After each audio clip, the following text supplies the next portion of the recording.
Hello, and welcome to uh, Greet the Week.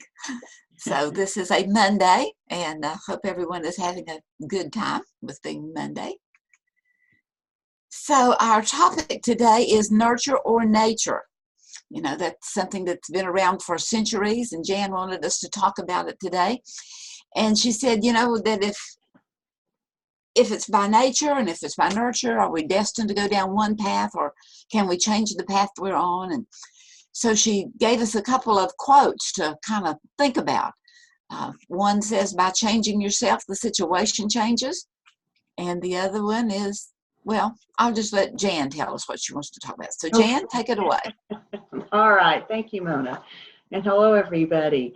Yeah, I've just been thinking about nurture and nature and what's within our control, what isn't within our control.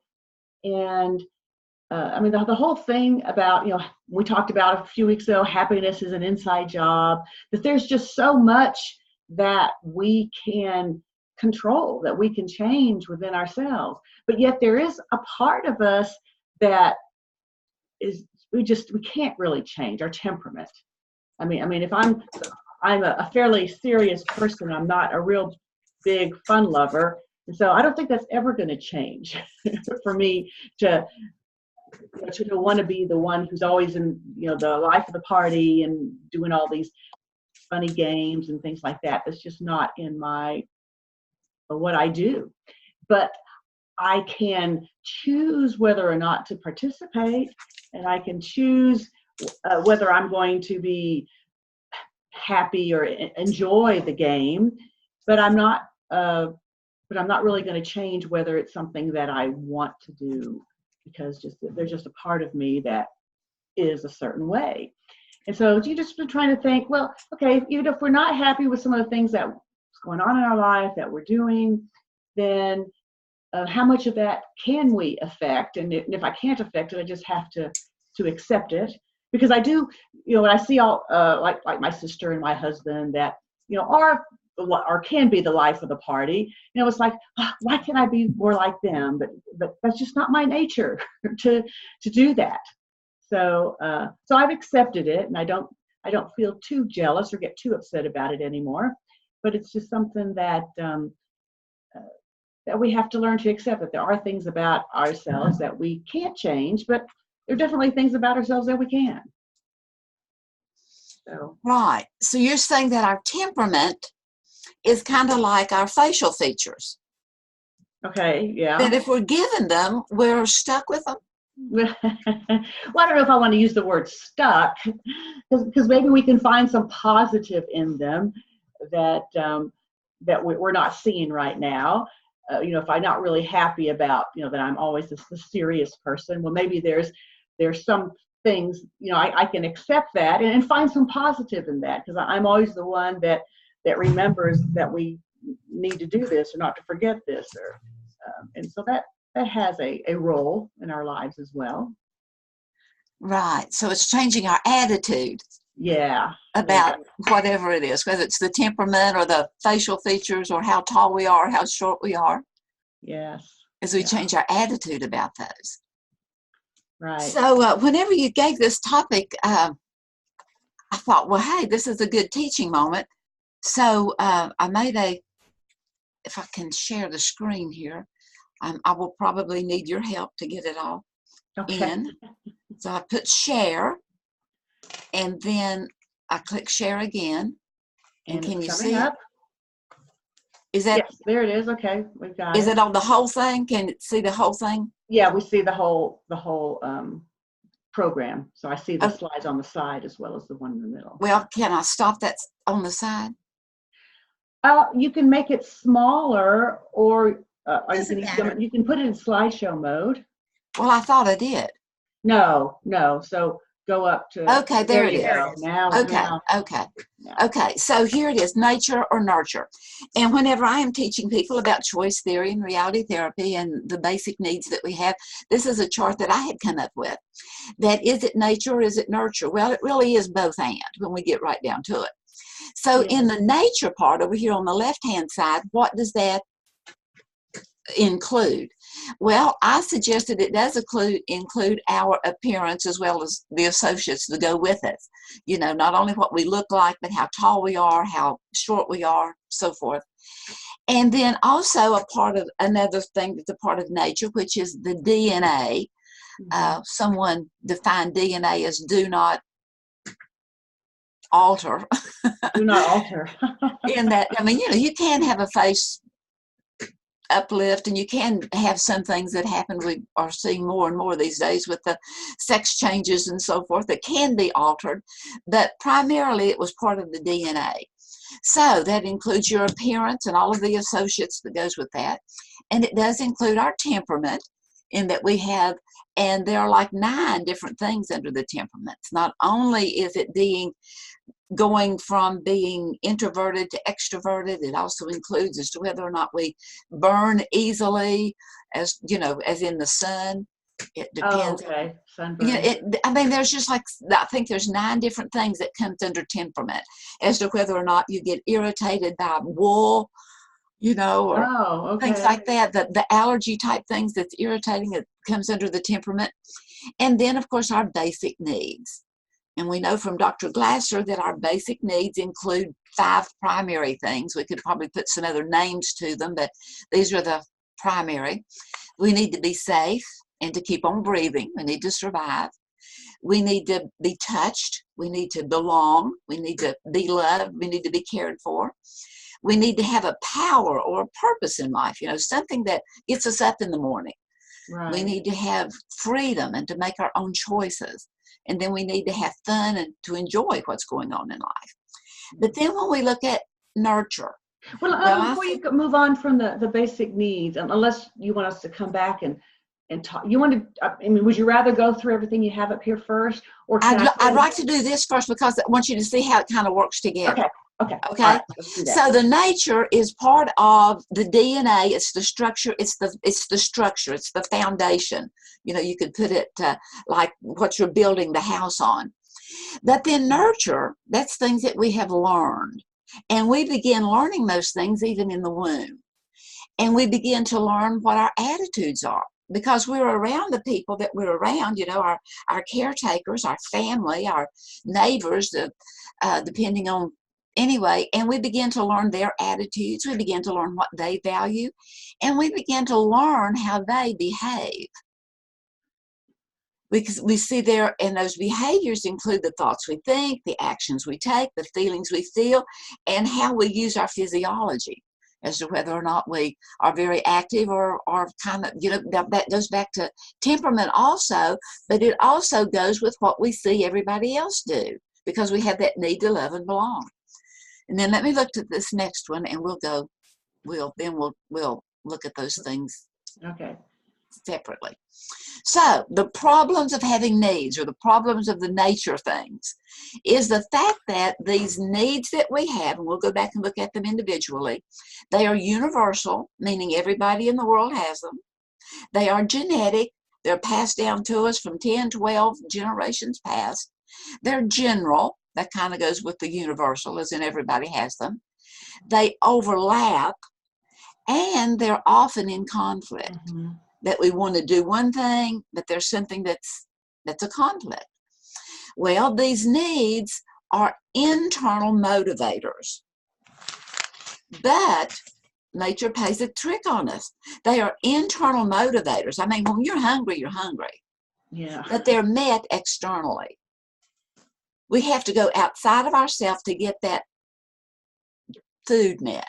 We have to go outside of ourselves to get that safety net, as in build a house or, you know, sleep in a cave. We have to go outside of ourselves to get that internal need net of having fun and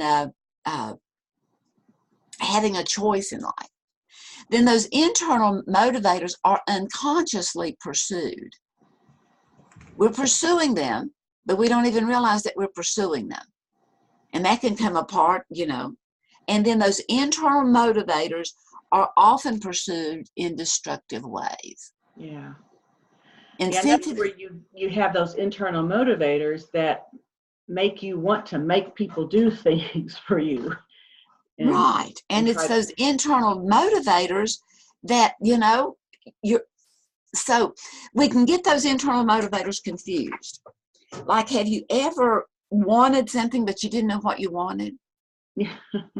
I mean, you weren't happy with the TV, you weren't happy with the job you were doing. I mean, there was just something you wanted that you didn't know what you wanted. And how often, because we don't know what we want, how often do you wind up looking through the cabinets and the refrigerator for something you can stick in your mouth? Yeah. What's good in here?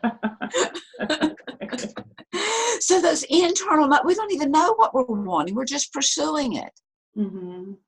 And we're often pursuing it and think, well, that chocolate bar, that'll work for now. Yeah.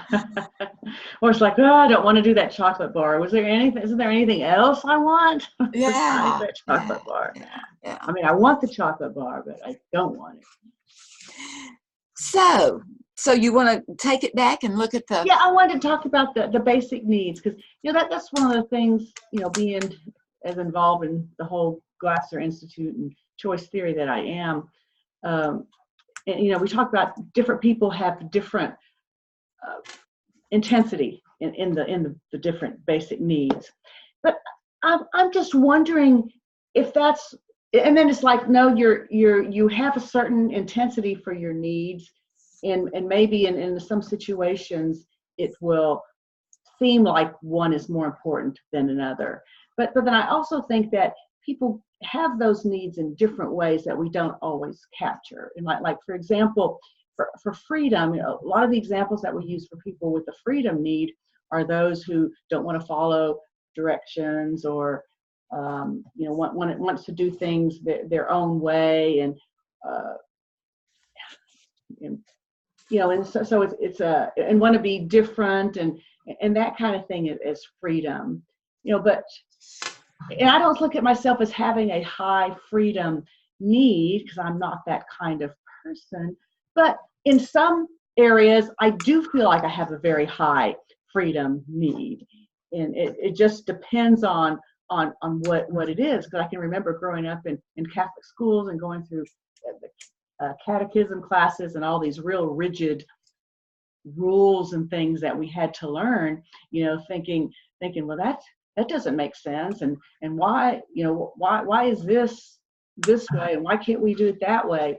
And so there was a rebellion inside of me, because I felt like I was being too constrained in that area, and so in that particular area I had a high freedom need. And so I guess my point here is that I kind of think we need to expand what those needs are, because they are different in everybody. Not necessarily that everybody has a different intensity of those needs. We all have they are there, but it just really depends on what's going on in our life as to whether that need is pressing or not. Yeah. Like the hungrier you are, the more pressing it is. Right.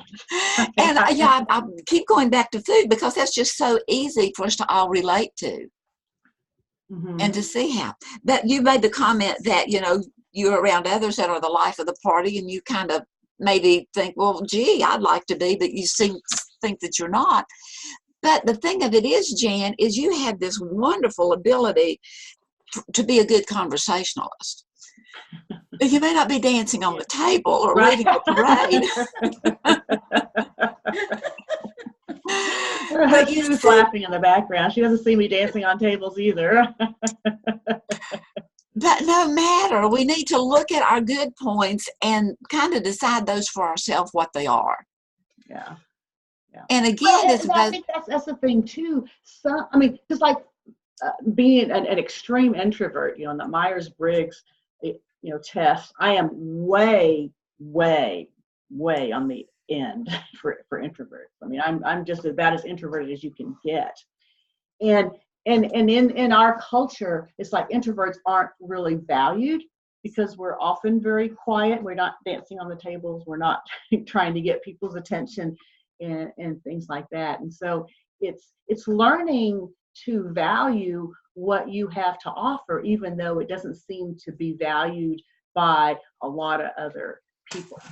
But there are people who do value it. Exactly. And that goes back to what I was saying, is that under the nurture, we have learned what to value. Yeah, And okay. maybe we learn Okay. to value those that were the life of the party, but not to value ourselves that are more contemplated.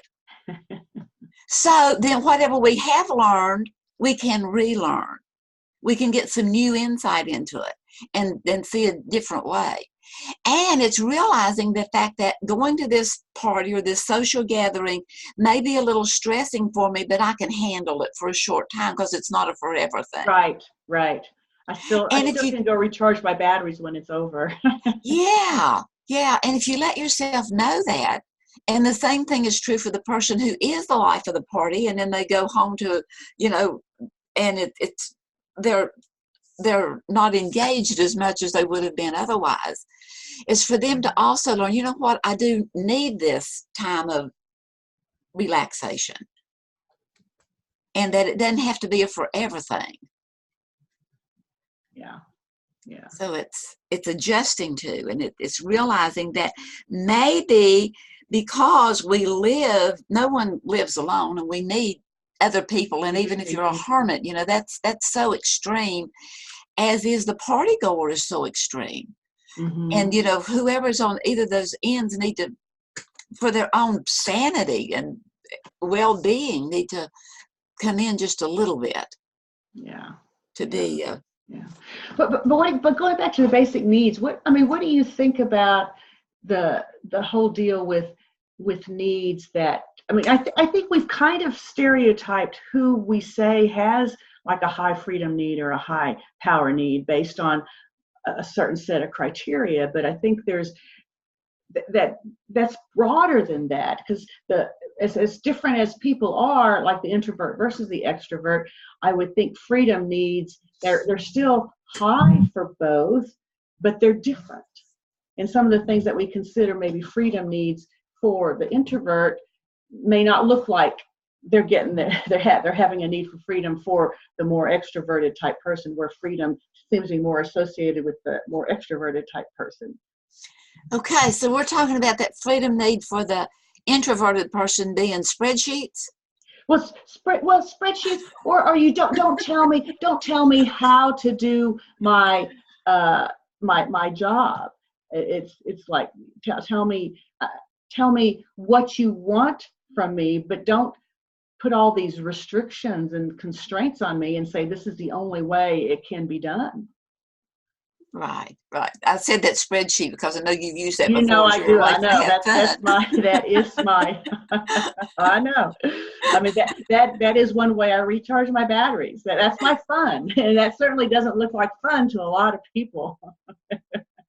Right. But it's accepting the fact of, you know, who we are and what our needs are, and being okay with it on a continual basis, even though we need to think about it sometime. And maybe I could increase my fun a little, or maybe I could decrease my fun, you know, because it's kind of funny because, you know, I'm perfectly content just staying inside and doing a puzzle or working on some spreadsheet that I've got or something, and they go, you need to take a break, let's go out and have some fun. I said, well, I am having fun.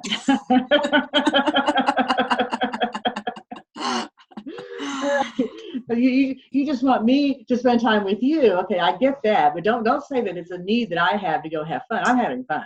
Right. So it is learning to adjust to our needs, as well as and just being aware that there are different ways to get your fun need met, your freedom, your power need met, and because we all still have those.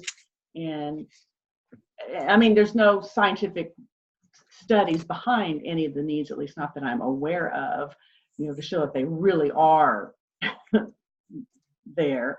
But I think sometimes we've been very limited as to what we define as being getting that need met.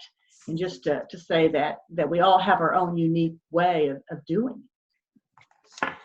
So in your little blurb that you put about what we were going to talk about today, you gave a couple of quotes, and one is, by changing yourself, the situation changes. Right. What are your thoughts on that? Yeah. Well, I mean, it's how you look at it. You know, your attitude. I mean, you had that on your list. It's your attitude towards something. I mean, if you think something, well, like for example, this party I had on the weekend, I had invited all of my first cousins and a couple of family friends, and you know, everyone at first said, yeah, this is great, we're going to come. And then, you know, as the date got closer, people were backing out and backing out, and I was, you know, a little sad and a little upset that people were backing Right. out. But then it's like, you know what? For those who are coming, we're going to have a good time. And I'm going to I'm just grateful that I do have a core group of cousins who decided to come. And some of them traveled pretty long distance to come. And so I just want to be grateful of that. So that's changing my attitude about it. And Mm-hmm. so the situation changed, because instead of Mm-hmm. looking at it as being a loss, I'm looking at it as being, um, well, we're coming together, and if you don't want to join us, then you're the one that's missing out, not me. Right. So that an adjustment in the attitude, even Right. though you were still disappointed that they didn't come. Yeah. And it made the evening more pleasant because you were thankful the ones that did show up. That's right. That's right. And then it was a more manageable number too. So it's like it would have been a lot more difficult if there had been a lot more people there, but it was good. Yeah. So it was an unseen blessing. It was. But you know, we have those things. They're hidden in so many of our disappointments. You know, we spend the time focusing on what didn't go the way we wanted it to, instead of trying to say, hey, what's the positive that came out of it? So another little quote you gave here was that when life changes to be harder, change yourself to be stronger. Yeah, and that's one that I'm believing more and more now. We need those hardships in our lives, because when life is too easy, I mean, I see so many youngsters these days who have had an easy life, and they just don't know how to handle hardships. Right. Whereas I remember growing up, my dad had no sympathy, no empathy for anything that we went through. And it's like, well, you can either sink or swim. And then you learn, well, I don't want to sink, so I got to learn to have to swim. I got to get stronger so I can work my way out from the middle of this pool to the edge where I can climb out. And I think there's so much of that in life that, I mean, that it's another one of those things where it's something that didn't go the way you wanted to, but there is a blessing inside there. There's something to be learned from that experience to help to make me stronger. And that's going to help me on down the road to keep moving forward. Exactly. It's kind of like that you won't be able, nothing will come into your life that you can't handle. Yeah. Yeah. And so if we do handle it, obviously we needed to know that we could handle it. We just didn't Right. know it yet. Right. And then we feel stronger, and we gain a sense, that helps us to get our power need met, because we've done something that we weren't sure that we were able to handle, and we did it. Mm-hmm. And so you feel good about that you're capable. And next time something like that happens, you'll say, hey, I've done this before, I can do it again. This one may be a little tougher, but I'll make it. Right. And looking at that, I like to kind of switch things around to that, instead of being a strong person, to be a person of strength. Yeah. Yeah. And that may sound like what's saying the same thing, talking out of both sides of your mouth, but sometimes you can be so strong and be really off-putting. Right. But you can be a Right. person of strength, and you can stand your ground, but still be pleasant to the person that Right. you're standing your Yeah. ground and not moving for. Right. Right. Yeah. So And you do get respected for that when you do stand your ground, because if you're one of those people who's like a people pleaser and wants to make sure everybody around you is happy, but you're giving of yourself every time, and not being consistent with what your beliefs are, people have a harder time respecting you when you keep doing that. Whereas when you do stand your ground and are known as the tough lady, the one who, I remember my kids wanted pets with dogs when they were little, and I told them no way. And my son's like, well, Mom, you're not going to be able to change her mind. It's like, well, yes, that's the attitude that I want, is that they know that I mean, they'll push me a little bit, and if I don't concede early on and I keep standing my ground, I'm going to stand. I don't cave eventually. But I think you do gain a bit of respect by doing that. Right. And, that's something we need to teach people. We teach people how to treat us by the way we allow them to treat us. Right. And so, but I suggest that we learn under the nature part, that we learn our attitudes and we learn the things that we value. Yes. Yeah. Because the things that we value, because values, that's what helps us to stay consistent and to help to make decisions. Because then, if when somebody's asking you to do something, you go, how does that fall into what my values are? And if it falls within your values, okay, I can say yes. But if it's out of what I value, it's an easy no.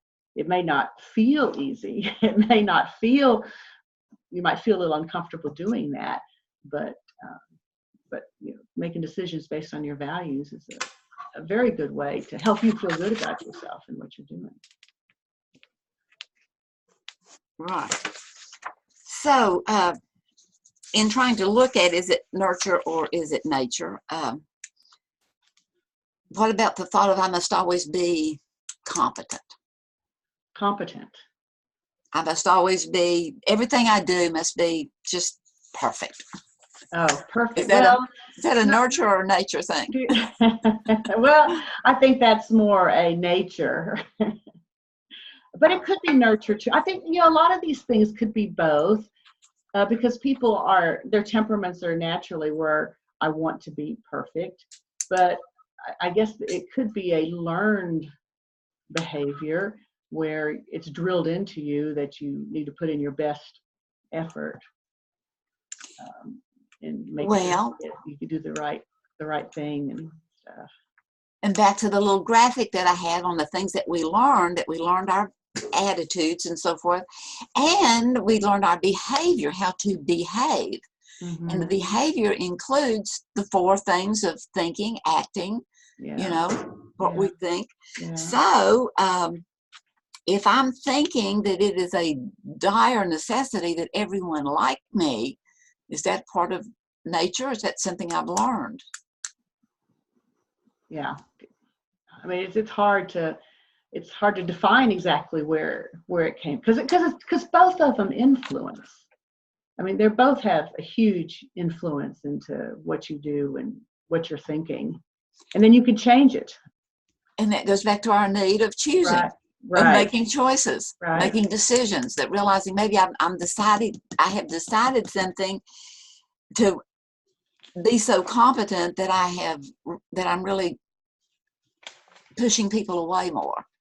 Yeah. I have decided that, it's so to make people like me that I've become so too pushy. Right. Well, and that goes back to your self-evaluation piece that you bring up. Yeah, I mean, and the whole self-improvement thing that we talked about last week. You're constantly looking at what you want to be, who you think you need to be, how you're acting, how does that feel when you act that way, and is that really the way I want to be? Do I not want to be that way? Because you can choose not to be, even though it's been drilled into you that you need to act a certain way and do a certain thing. Doesn't mean that you have to continue to act that way. If every time you do it, it just feels yucky. Exactly. And that's just like learning some of the things, such as meditating to calm yourself down, or running, I have heard that the people that are runners, that they can just get down into that position, to take off running, to sprint, to run the race, and that there's a daub of the energy they just kind of like it downloads and they're just ready to go. Yeah. Now I can find that in meditating, that just assume the position is like, oh wow, it's like the strings that was holding my shoulders up to my ears is just like they were cut and they just fall down. So as we're knowing, it takes a while to get to that point, and that as we begin to become aware and begin to practice, how can I be more, whether it's either to calm down or to gear up, yeah. as to which one is needed. and then learn to do it in a way that is good for you, yes, Right. yes, yes, but also good for others. Right. But it's different for each of us, and there's no one set recipe. We can get ideas from other people, try different things, but we have to figure it out for ourselves what works best for us. Mm-hmm. Mm-hmm. Mm-hmm. So it's both nature and nurture. They're both in there. But just because you were born with a certain way or born in a certain family where you're taught something, there is a certain amount of it that you can change based on what you want out of life. So even though the DNA was there and the nurturing was there of teaching, the things that you learn from them, and so there's the recipe, and you make the recipe, but you can say, well, instead of putting walnuts in, I used pecans, and instead of it's like the lady that made someone's recipe and told them how she changed it up. And she said, if you don't like this, it's her fault because I used her recipe. That's her. And sometimes we may need to realize ourselves, oh, wait a minute, I'm using so-and-so's recipe because I learned that, but now I'm going to make some changes for myself. Yeah. Yeah. So in looking at choice theory, the fact that the only person we can control is ourselves.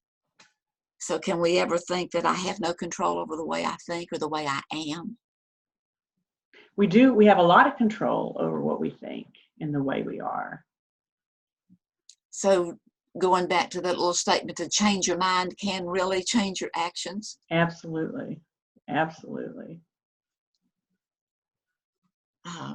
What about thinking that it's better to avoid problems than to face them?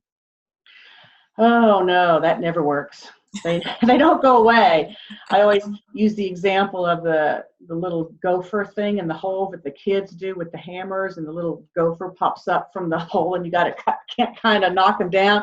Well, you get this one down on this side, and then there's another one that pops up over here.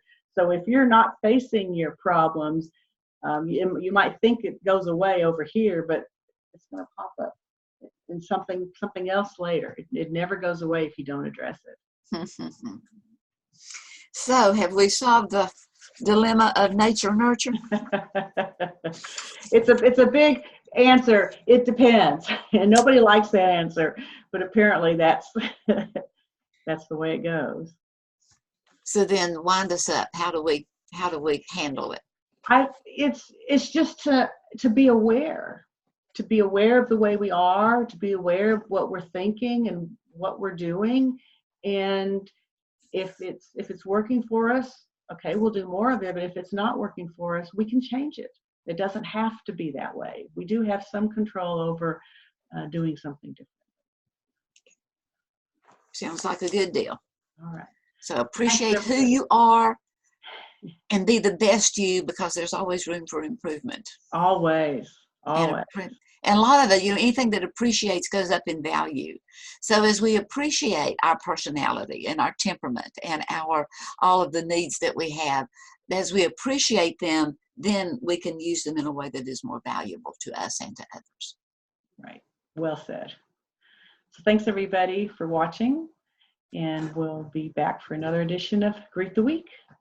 Bye-bye.